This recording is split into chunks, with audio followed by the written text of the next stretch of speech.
England is focused on football. Tom Brady setting his sights on a 6th Super Bowl win as he gets ready to take football's biggest stage once again. We have night team coverage of a Super Bowl showdown live from Atlanta. Here's our next storm, bringing light rain and light snow for some of you. Take a look at this. A truck and SUV collide in a fiery head-on crash in New Hampshire. Tonight, how everyone survived. Then, on just one station, transformer trouble. The terrifying moments as sparks fly and head right for a home. And this dangerous drive down the pike lands 2 men in court facing serious charges. 7 News at 11 starts now. From showdown to snowdown, the same system about to bring snow to the site of Super Bowl 53 in Atlanta is also headed to Boston. So get ready for another round of winter weather. Adam, you probably thought no snow or cold for a while. We thought that. No escaping it unless you can run as fast as Edelman and run for like South Florida. Yeah, here at the home of Super Bowl 53, Atlanta, Georgia, we are expecting snow. We'll talk about it more with Chief Meteorologist Jeremy Reiner. What do you say, Jeremy? Yeah, false start on the nice warm weather down there. We are talking clouds and light snow possible in the Atlanta metro area. They do have a winter storm watch down there for the possibility of a coating of snow. We do not have a winter storm watch here in Boston. It's the same weather system. It's kind of strung out like a big old piece of string cheese. And as the southern end of the system swings through Atlanta tomorrow, rain showers end to some snow showers. For us, I think we'll have clouds for much of the day. There could be a couple of snow flurries here in the city and up across the North Shore tomorrow morning, not really tied to our weather system. That will show up after the evening commute, and it will be light rain and light snow. Light snow well inland. You may have a little bit of light snow in the metro, but essentially it flips over to light rain and then ends as a few snow flurries early Wednesday morning. How much snow? Little, if anything, inside of 495. Worcester Hills, that's where you might do a little shoveling plowing. 1 to 3 inches of snow. Worcester, Fitchburg, about 3 to 4 inches of snow by early Wednesday morning. Now at 11.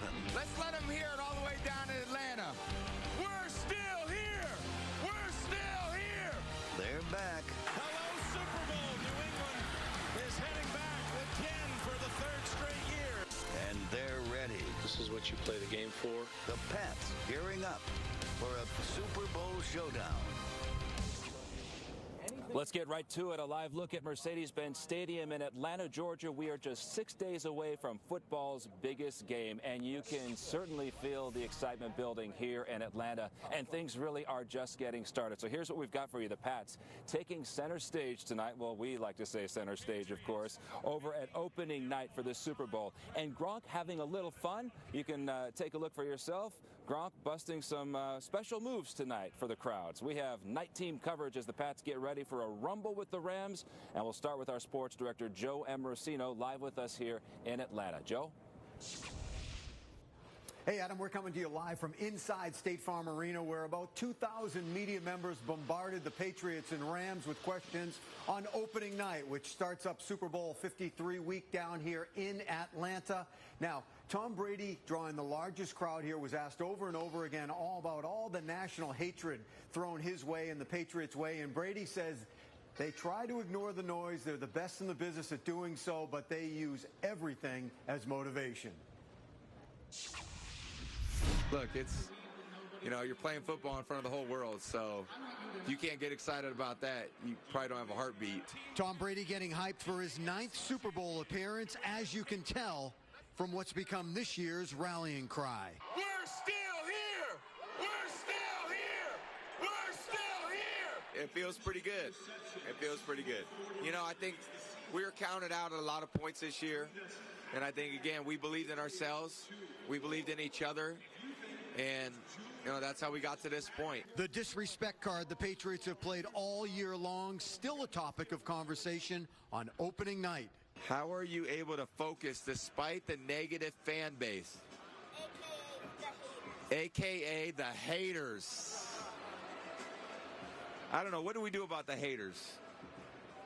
We love them. We love them. We love them back because we don't hate back. And what media circus involving an LA team would be complete without the obligatory show business inquiries? Do I have any say in a Tom Brady movie? Well, I don't know. I gotta put some work. I've tried to stick with my Boston boys. with Wahlberg and or Matt or Ben. I don't know. Maybe we'll have a casting. I'll get to bring all those guys in. That'd be pretty sweet. After tonight, Tom Brady and the Patriots always like to say they like to limit the distractions and not create any for themselves as they start to really focus in on the LA Rams and lock down. They'll start with some meetings tomorrow, and they'll have their first official practice down here in Atlanta at Georgia Tech on Wednesday. Reporting live inside State Farm Arena, Joe Ambrosino, 7 News Night Team.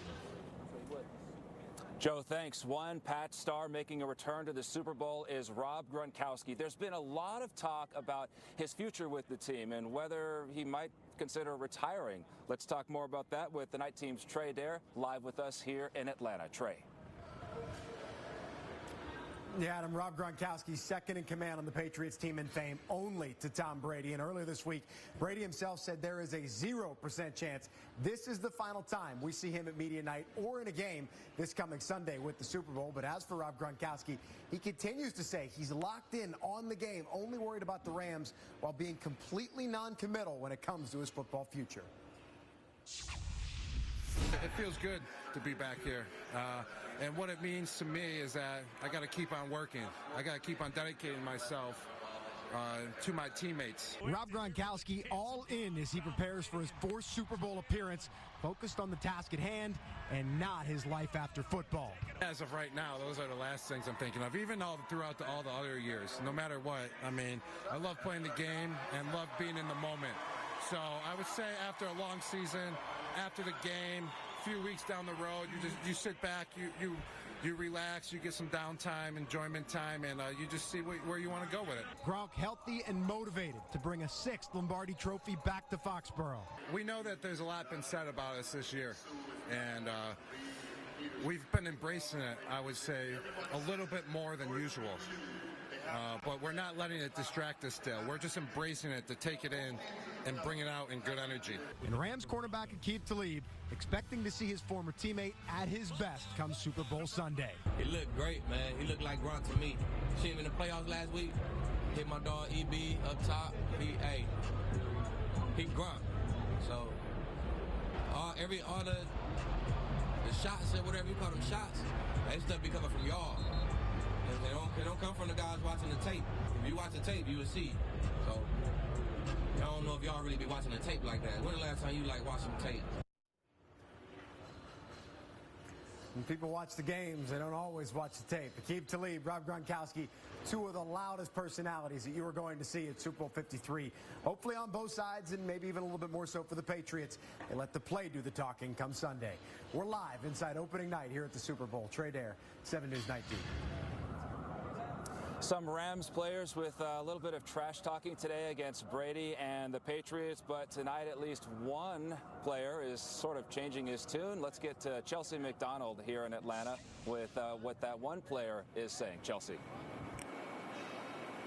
Nickel Roby-Coleman is taking all of his trash talking back. Earlier today in a Bleacher Report article, he said that Tom Brady is too old, that he can't sling the ball like he used to, and that Brady isn't sharp anymore. Well, Roby-Coleman is now saying those quotes were taken out of context. Let's look at one of those quotes, shall we? Earlier today, he said that Brady, that age has definitely taken a toll for him to still be doing it. That's a great compliment for him, but I think that he's definitely not the same quarterback that he was. So that's probably not the brightest idea to give Tom Brady some bulletin board material. So tonight, he wanted to clarify his comments.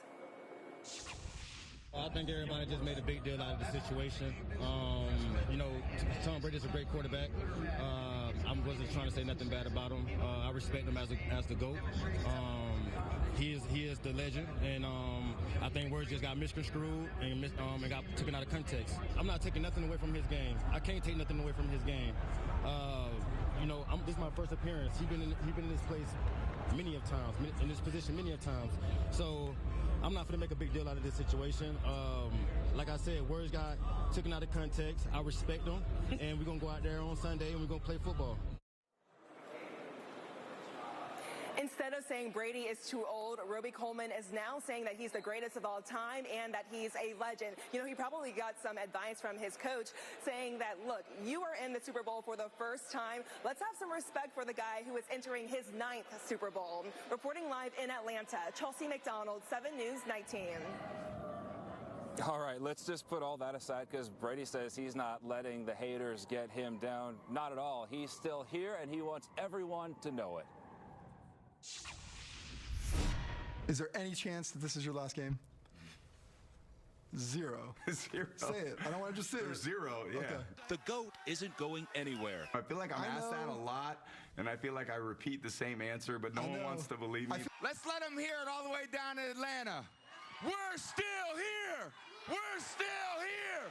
We're still here! As he gets ready for a 3rd straight Super Bowl, Tom Brady says he plans on staying put. I'm just going to keep playing, and when I feel like I don't want to make the commitment or I feel like, you know, I've had enough, then I've had enough. But I don't, again, that's not, in my view, this year, next year, the year after that. You know, I just want to keep playing because I really love it, and I'm having a lot of fun. The Pats have yet to see any decline with Brady, even though some in the national media say he's peaked. I give credit where credit's due with Brady. He's the greatest of all time, and I thought that before this coda in his career, and maybe it's longer than I thought it would be. 2 years ago, Max Kellerman said Brady's end is sooner rather than later. But now, at 41, it looks like the end is nowhere in sight. I've set a goal for myself at 45, and like I said before, it's very hard to make it that far. I know how hard it was this year, you know, and the commitment it takes, and hopefully I've learned from some of the things that happened this year to be better next year. As for when Brady gets another new job, those close to him seem to have an idea about what it'll take to make it happen. At some point, you gotta, I don't think the wife's gonna let him.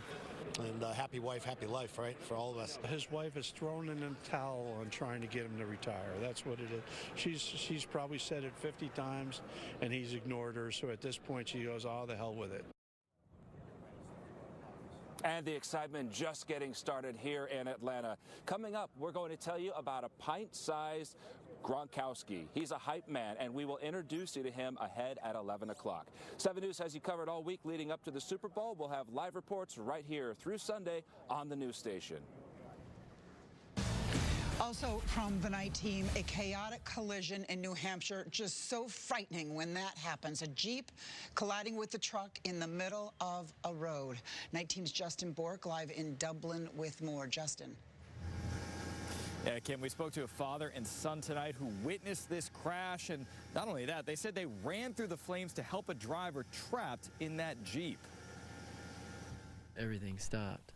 It was just super slow motion. It was a few seconds that seemed like an eternity. A Jeep and a semi colliding head-on Route 101 in New Hampshire, bursting into flames. Mark and John Kramer had their dash cam rolling as their car ended up right in the middle of those flames. I don't remember even braking, actually. And looking back on it, it was a blessing because it knocked the Jeep out of the fire. According to Dublin, New Hampshire police, this crash happened last Tuesday. The Jeep suddenly veered into the opposite lane, the collision causing the fuel tank in that semi-truck to ignite. Mark and John say they hailed another witness and ran through the flaming fuel to help the driver of that Jeep. We had some Knowles training in Colorado before we came out here in wilderness first aid and put him on his side immediately. And John was holding his neck the whole time. The adrenaline rush just made everything really slow, and I had to take a breath for 1 second and just do it. Or, I mean, we don't know what's going to happen, if it's going to explode. The father and son managed to keep that 18-year-old driver alive until paramedics arrived. It's like God put us there for him. He's now at Mass General Hospital in good condition. Mark and John say it's nothing short of a miracle that everyone came out of this alive. It was just divine providence, I guess, that we were there and at that time, and we'd hope that the same providence would be there for anybody else. And the mother of that Jeep driver says her son is currently being treated to injuries to his brain and injuries to an artery in his neck. She says it will be a long road to recovery. We're live in Dublin, New Hampshire tonight. Justin Bork, 7 News 19. And how about this dangerous drive in Weston? 2 men called to court after that wild scene on the Mass Pike last week. What police say is a case of road rage caught on camera by other drivers in Weston. And tonight we're hearing from another driver who put an end, or at least helped put an end to that frightening ordeal. Here's Brandon Gano live in Waltham. Well, Kim, that man was driving home from work and said he couldn't believe what he saw, and he felt that that man's life was in danger, so he pulled a gun on the driver. I guess I was astonished that a man would jump onto the hood of a moving car. In this cell phone video, you can see a man holding onto the hood of a car while the driver is speeding down the Mass Pike at speeds of up to 70 miles per hour. This is not happening. This is only in the movies. Frankie Hernandez said when other cars finally got the driver to stop, he pulled a gun on him. The only intention he had was to kill the gentleman on the hood. I'm licensed to carry, so I drew my gun and I asked the gentleman of the SUV to get out of the car because he was not complying whatsoever. The driver and the man on the hood of that car were in court today on what prosecutors are calling a case of road rage. Assault and battery with a dangerous weapon. 37-year-old Mark Fitzgerald pleading not guilty to several charges, but was led from the courtroom in handcuffs when the judge set bail at $500. His attorney says his client was acting in self-defense, and the video doesn't tell the whole story after the two men barely sideswiped each other's vehicles. But the video doesn't show what happened prior to Mr. Fitzgerald driving. In somewhat of a quandary. Prosecutors arraigned Kamrowski on charges of disorderly conduct and malicious damage for smashing a metal water bottle on Fitzgerald's windshield, shattering it. His attorney also saying his client is the victim here. It will be clear that Mr. Kamrowski was standing in front of the car, had not done anything aggressive. In fact, Mr. Kamrowski believed there was going to be a police cruiser coming. Now, this he said is still being investigated. Both men are due back in court in March. We're live outside Waltham District Court tonight. I'm Brandon Gnome, 7 News 19. New tonight, police on the scene of a crash in Chatham involving this police cruiser. Happened just after 6 o'clock on Old Queen Anne Road near Partridge Path. Both the officer and the other driver had to go to the hospital, but were told minor injuries there. Still unclear right now what caused the crash. Still much more to come from the night team. President Trump's longtime associate hours from appearing in federal court as we learn new details in the Russia investigation. Then a transformer sparking trouble in New Hampshire and a homeowner describing the moments when those flames moved into his home. It's a story you'll see on Just One Station. Tracking an Arctic blast later on this week. Numbers and timeline in a few minutes.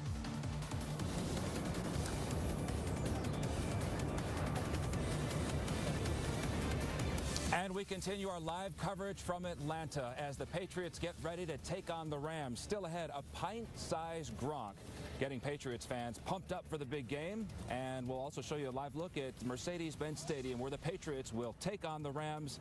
The night team continues our coverage ahead of this Super Bowl showdown.